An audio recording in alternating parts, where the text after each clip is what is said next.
भगवंताच्या ठिकाणी अनेक गुण आहेत. अनंताचे गुण, अनंत अपार. गुण लावण्याची खाणी, गुणाची आणि लावण्याची परमात्मा खाणच आहे. भगवंताच्या अनेक नावापैकी एक नाव आहे, त्याचं नाव आहे अनंत. देवाचं अनंत नाव का पडलं माहितीये का? अनंत म्हणती माझिया स्वामी ते, का अनंत गुण त्या ते म्हणून या.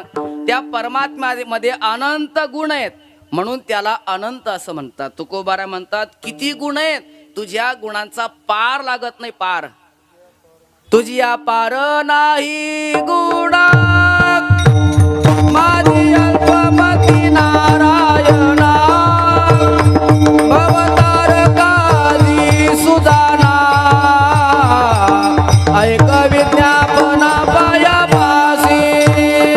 तुझ्या गुणाचा अंत लागत नाही आणि पार सुद्धा लागत नाही, असे अनंत तुमचे गुण आहेत प्रभू.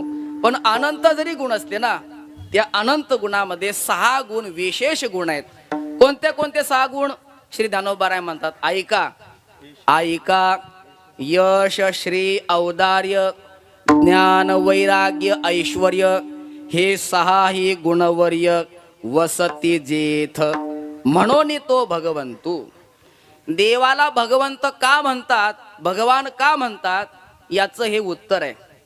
एखाद्याकडे धन असेल त्याला धनवान म्हणतात, एखाद्याकडे गाडी असेल त्याला गाडीवान म्हणतात, एखाद्याकडे सुंदर रूप असेल त्याला रूपवान म्हणतात.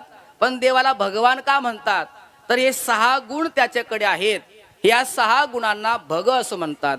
षण्णाम भग इति रणा, या 6 गुणांना भग म्हणतात. हे भगाने तो युक्त असल्यामुळे त्याचं नाव आहे भगवान, भगवंत.